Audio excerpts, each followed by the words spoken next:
Before we break for lunch, let's hear a few words from our executive director. Julie Hewitt, more than 20 years of experience in agriculture, and I believe the only NREC executive director that there's been. She works closely with the council to direct funds assessed to producers for fertilizer purchases into nutrient research and outreach. And having visited with her for several years now, just always so impressed. I mean, not just coordinating these things and certainly making sure that this information gets shared, not just in agriculture but beyond, but always been impressed with just how great of an understanding she has on all the projects that are being done, that have been done, and certainly with a great eye of what needs to be done in the future as well. So please welcome NREC Executive Director Julie Hewitt.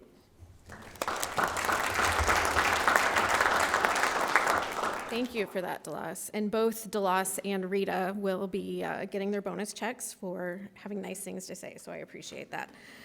I am between you and the lunch, and we were just kidding when we said lunch was at noon. It's not ready till 12:15, so you still have a few minutes to spend with us. But I will go through this fairly quickly, and I did want to mention, Emerson did talk about the updated guides he had, or the updated nitrogen chapter in the agronomy handbook, and Dan did bring those. There's copies out on the table. There's also a link to the electronic version. So really appreciate the work that has been done on that. And this afternoon, you'll hear a little bit more from Dr. Andrew Margonaut, who is also working on updating the phosphorus and potassium chapters in the agronomy handbook as well. That has really been communicated to us at NREC. That is something that is really important, and that tool is valuable. So we want to work through that. I just want to spend a couple of minutes sort of updating you on the strategy. That's why a lot of us are working in this space. That's what brings a lot of us together. And I'm also just going to spend a minute. If you have made it this far with us and you don't know who NREC is, welcome. We are glad to have you here. But quick refresher, most of you know this, but Illinois NREC was created back in 2012 through state statute. And that really just means we were able to collect the formerly known NREC funds, now came through NREC, and we were able to make sure that they were going towards their intended purpose.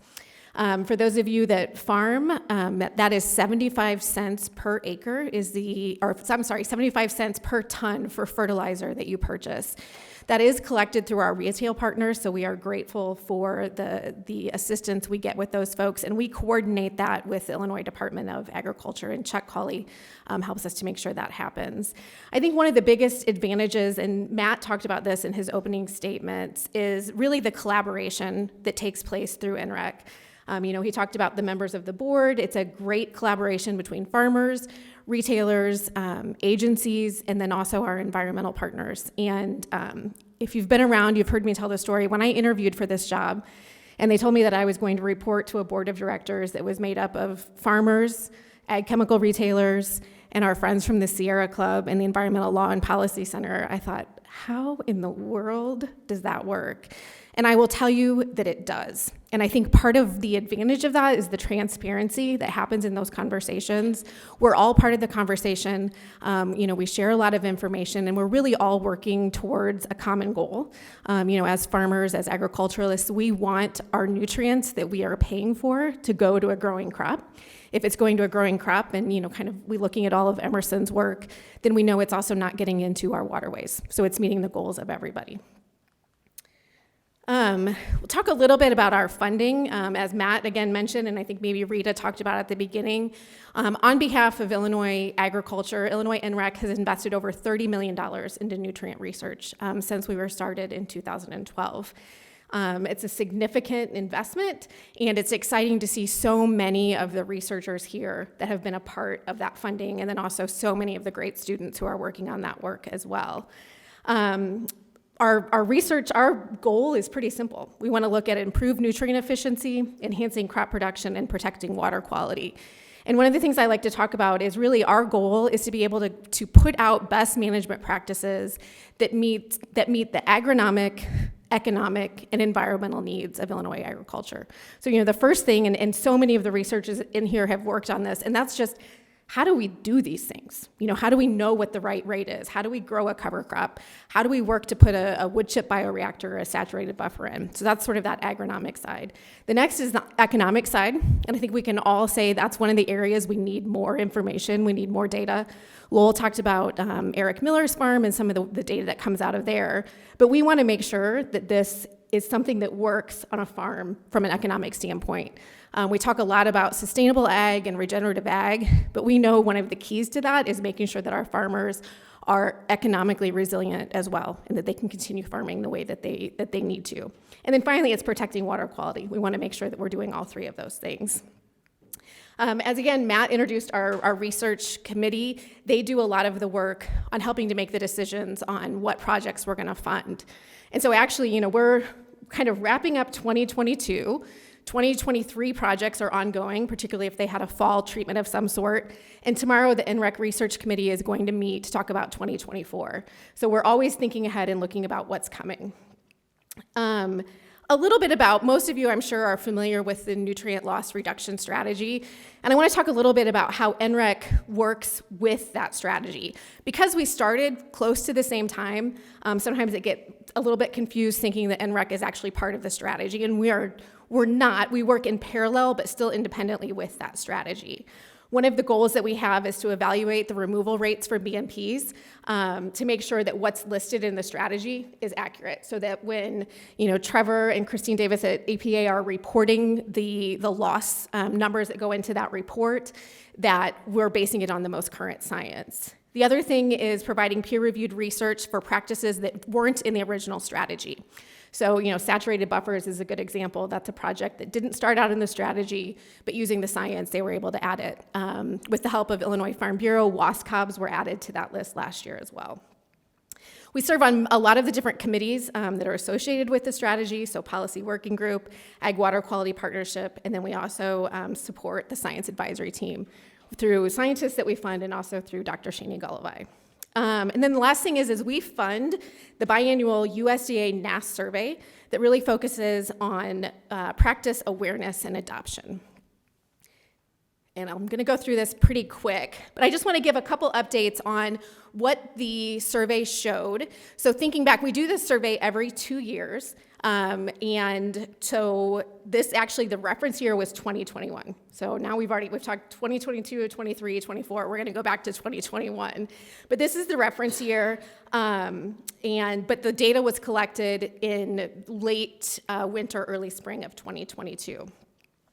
And I wanted to just talk about some of the things that have changed. We've refined the way that we're asking the questions.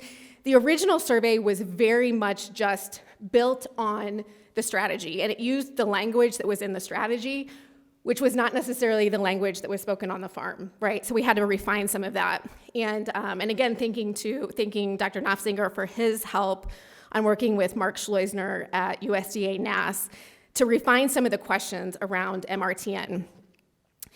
Previous to this survey, we would ask people what method they used to determine their nitrogen rate.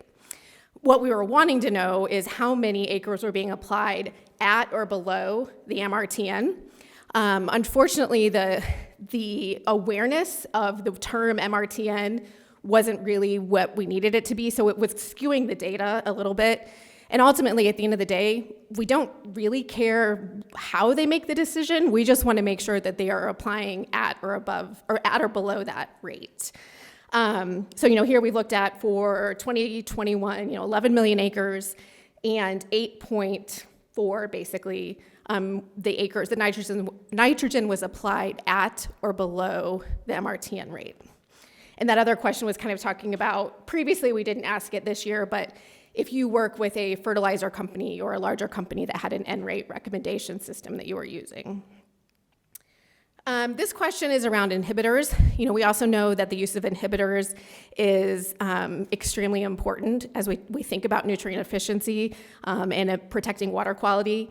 And so looking at corn acres that had fall applications, we've broken those out so that we have dry fertilizer blends and then also anhydrous ammonia.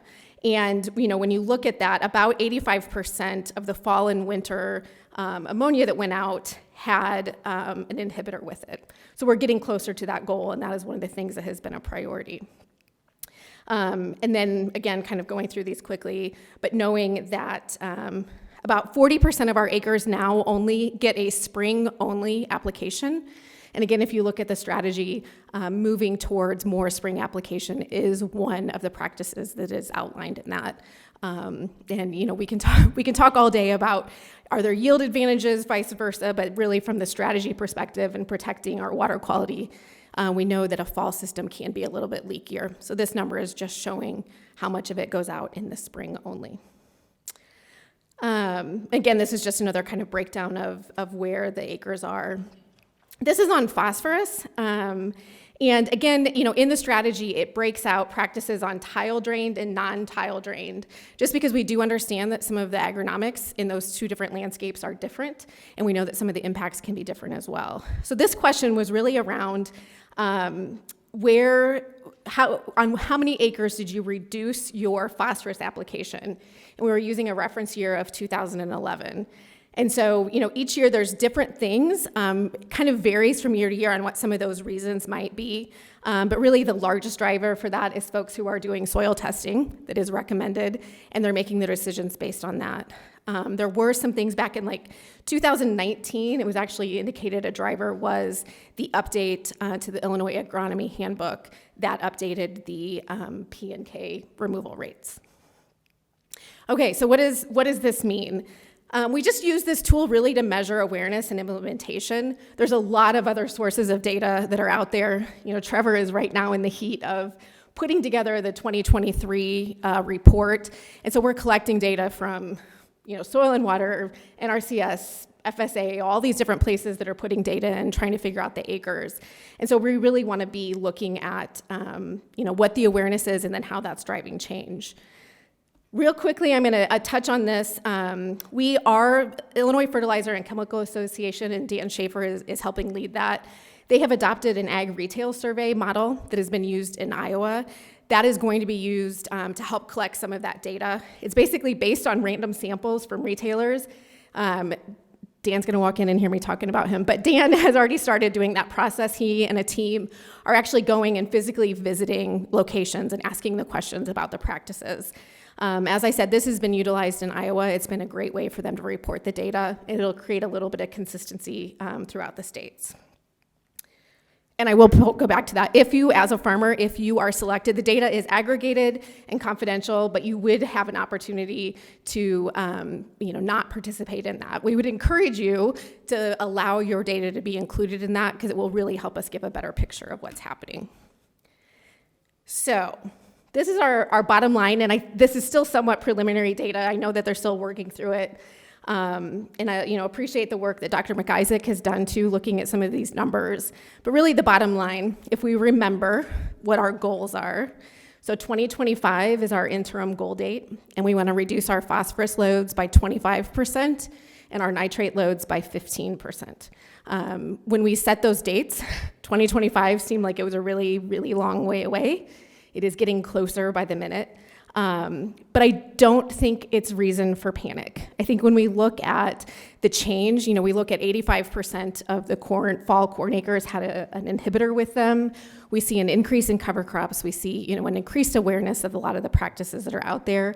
I don't think this calls for panic, but what I will say is we did show, and we have to be transparent with the data, of course, is that compared to the baseline, so our baseline is 1980 to 1996, and then the current water years we're looking at reported in here are 2017 to 2021, and these numbers come from USGS, and looking at the 8 largest river systems in the state. But our nitrate load did increase by 8%, our phosphorus load by 40%. And then I think, kind of the footnote to that is that our stream flow has increased 23% statewide. We are consistent on nitrates with other Mississippi River watersheds, but we are really kind of leading the charge in phosphorus. And there, of course, is just so much variability from year to year. And I think you've already heard this morning about the role of legacy phosphorus. You'll hear about that more. We heard from Lowell, and Emerson talked about, soil nitrogen being mineralized and it becoming available. And I think one of the key takeaways from this is that some of the issues with our nitrates, we didn't get to this point overnight. We're not going to solve it overnight. And at the end of the day, the weather patterns are what's going to drive our outcomes more than anything else. But we have to make the best decisions we possibly can. And, I wrote down when Emerson said about we don't know, we have to make decisions based on what has happened in the past because we don't know what's going to happen this year.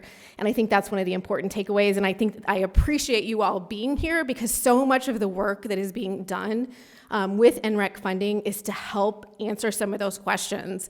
You're going to hear from Dr. John Schoonover and Dr. Andrew Margana later this afternoon about stream bank phosphorus and the role that that might play in some of the river loading. But know that we're working on this. We are all, kind of working together and making sure that we're moving the needle the best we can. Again, there will be a new report that comes out in 2023 that will have a lot of the updated information in that. But I would encourage you, because you chose to be at this meeting today, you're going to have access to information that not everybody has heard or seen. And one of the assignments, if I can give you an assignment, is between now and Monday, talk to somebody. Talk to one of your peers, talk to a family member, talk to somebody at the coffee shop or at the elevator, and tell them something that you learned today. I think that's one of the best ways that we can transfer knowledge, is just making sure that we all act as stewards of this information and make sure we get it out to where it needs to go.